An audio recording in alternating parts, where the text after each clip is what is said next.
deux vidéos précédentes par rapport à Storage Space Direct, nous avons vu donc comment déployer, comment activer la fonctionnalité Storage Spaces Direct dans le cluster et comment mettre à disposition du stockage pour héberger par exemple vos machines virtuelles. Dans cette vidéo, nous allons plutôt parler de monitoring et de flexibilité. Par rapport au monitoring, lorsque vous activez le Storage Spaces Direct dans le cluster, le Health Service est aussi activé. Le Health Service, c'est un point d'entrée pour le monitoring du cluster, donc notamment la partie Storage Spaces Direct. Le Health Service fournit des métriques et des alertes en temps réel, et elles sont disponibles depuis le cluster, donc les informations sont stockées avec le cluster. Il n'y a aucun historique, c'est vraiment des informations en temps réel. Le Health Service peut être accessible depuis donc une API qui peut être accédée via PowerShell ou en d'autres langages comme le .NET, le C# ou toute autre chose où l'API peut être accédée. Le Health Service est intégré au cluster et est automatiquement activé lorsque vous activez Storage Spaces Direct. Voici un exemple d'interface qui a été fait par Microsoft via le Health Service. Donc, il faut faire un peu de développement. Hein. Cette interface n'est pas fournie nativement avec le Storage Spaces Direct, mais on peut faire quand même des interfaces web assez sexy grâce au Health Service. Il y a un constructeur qui s'appelle DataOne qui fournit des appliances toutes prêtes pour le Storage Spaces Direct, qui ont fait une interface qui s'appelle DataOne Must et qui est justement basée sur le Health Service. Au niveau de la flexibilité, l'ajout d'un nœud au cluster est plutôt facile. Ce que vous faites, c'est que vous achetez votre nouveau serveur, vous l'intégrez au data center, vous déployez le système d'exploitation dessus et vous le configurez comme les autres. Une fois qu'il est configuré comme les autres, vous ajoutez ce nœud au cluster et vous ajoutez le stockage au storage pool. Une fois que cela est fait, Storage Spaces Direct va se charger d'étaler les données automatiquement. L'animation sur la droite expose un petit peu ce que je viens d'expliquer.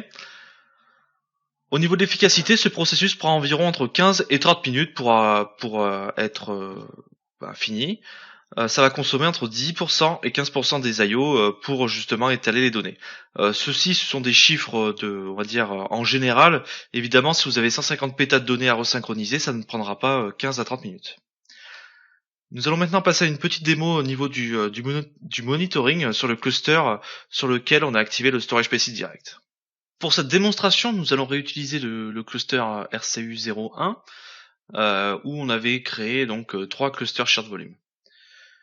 Première chose que je voulais vous montrer sur ce cluster, c'est le fait que le Health Service est bien déployé. Alors, si je descends plus bas, vous voyez ici il y a un rôle de cluster qui s'appelle Health, et donc c'est pour tout ce qui est monitoring du cluster, donc pour afficher les métriques et les alertes. Si je me connecte à un cluster où il n'y a pas Storage Spaces Direct activé, donc par exemple un cluster SQL,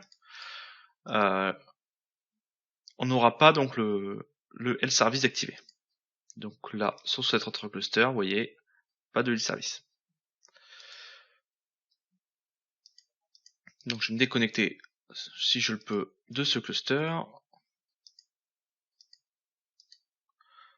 Voilà.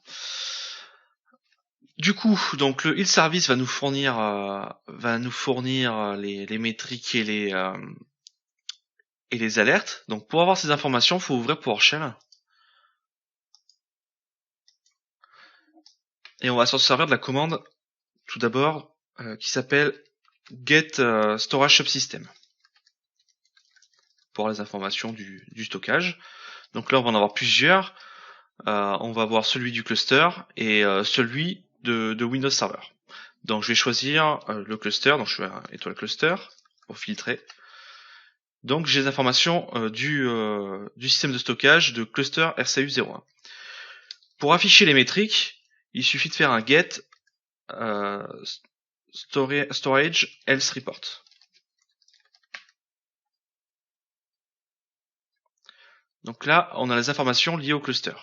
Donc je vais zoomer un petit peu pour que vous voyez un peu plus. Voilà. Donc ici, avec cette commande, on va récupérer les informations liées au stockage du cluster RCU01. Donc vous voyez, on a les informations par exemple de la consommation moyenne du CPU dans le cluster, la capacité disponible dans le storage pool, la capacité totale, la capacité qui n'est pas dans un pool, la capacité des volumes disponibles, donc il y a 295 gigas de données disponibles et pour un total de 299 gigas. C'est parce qu'on a créé une VM. Les IO qui sont utilisés sur le cluster, donc actuellement il n'y a aucune VM démarrée, donc il n'y a aucune consommation, et la mémoire totale et la mémoire disponible dans le cluster. Si je relance cette commande, on va avoir d'autres informations. Au niveau du CPU par exemple, puisque ce sont des informations en temps réel. Je peux activer la VM qui est ici.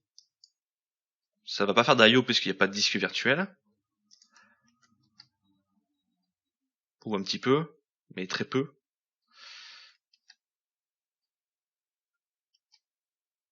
Voilà. Vous voyez, à chaque fois que je vais relancer la commande, je vais avoir des informations différentes, notamment au niveau du CPU. Donc on peut se servir de ces informations, on va collecter régulièrement ces informations, et comme ça on peut faire des camemberts ou des systèmes de courbes dans le temps pour tracer l'évolution de la consommation dans le cluster. L'autre commande qui est intéressante, c'est debug storage subsystem qui va m'indiquer les erreurs en cours sur le stockage.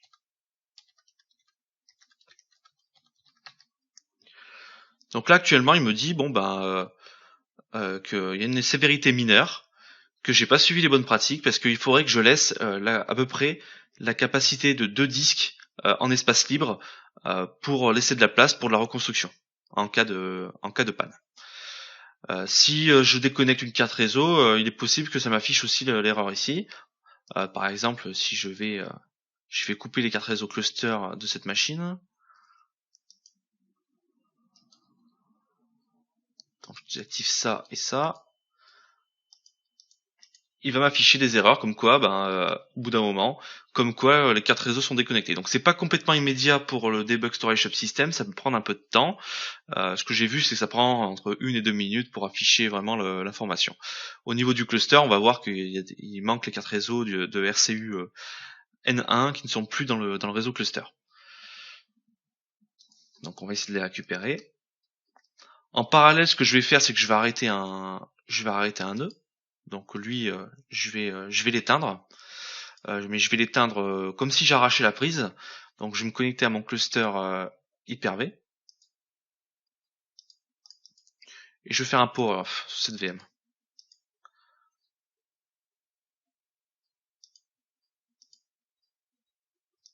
Donc là je vais faire un power off.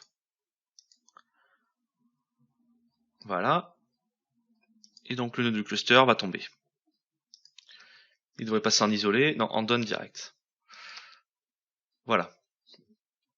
Donc je devrais avoir ces informations qui vont remonter bientôt dans le debug storage subsystem. Il va falloir attendre quelques temps pour afficher l'information.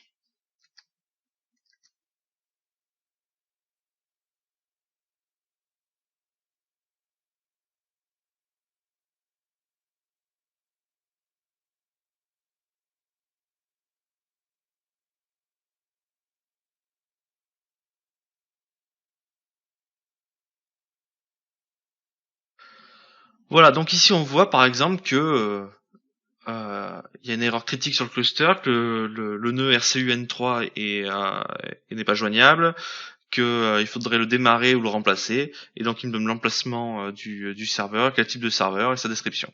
En termes de sévérité mineure, on peut voir qu'il manque des cartes réseau sur le nœud RCU N1, et donc qu'il faut les reconnecter pour résoudre le problème du cluster. Donc ces informations permettent de nous donner l'état du cluster pratiquement en temps réel. Donc il faut attendre quelques minutes après l'incident pour que l'erreur remonte dans le debug storage subsystem pour avoir les informations critiques et mineures.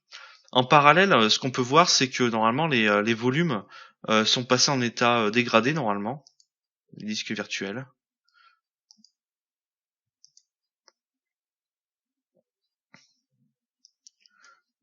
Marque LC, mais à mon avis c'est plutôt en warning, parce qu'il n'arrive pas à charger l'info de toute façon. Voilà, tout est en warning, parce que les disques sont en dégradé. Donc ce que je vais faire, c'est que maintenant je vais redémarrer mon nœud. Ici. Je vais reconnecter mes cartes réseau.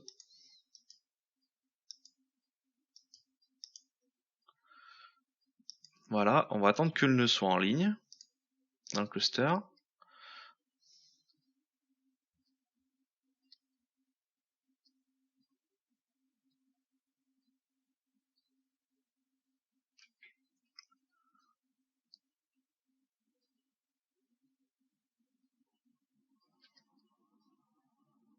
Voilà, le nœud rejoint le cluster.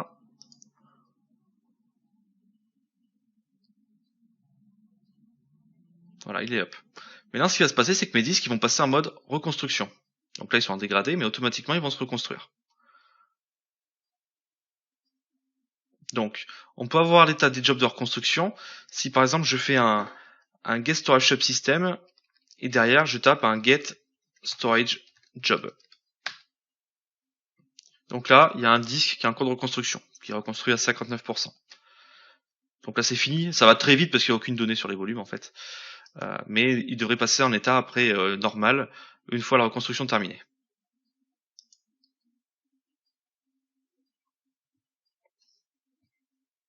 S'il veut bien m'afficher l'information. Voilà. Ils sont toujours en dégradé. Normalement, à mon avis, ils sont OK, les disques virtuels. C'est le cluster qui ne charge pas, voilà, c'est bon. Donc là, on voit bien que tous les disques se sont reconstruits tout seuls lorsque le nœud a joint le cluster. Voilà, c'est tout ce que je voulais vous montrer à propos de cette démonstration. Nous allons maintenant revenir au slide. Dans les 3 dernières vidéos, nous avons vu comment déployer un storage P6 direct et quelques commandes de base pour la maintenance du système. Dans la prochaine vidéo, nous allons voir comment faire un PRA de son stockage grâce à Storage Replica. Je vous remercie d'avoir suivi cette vidéo et je vous dis à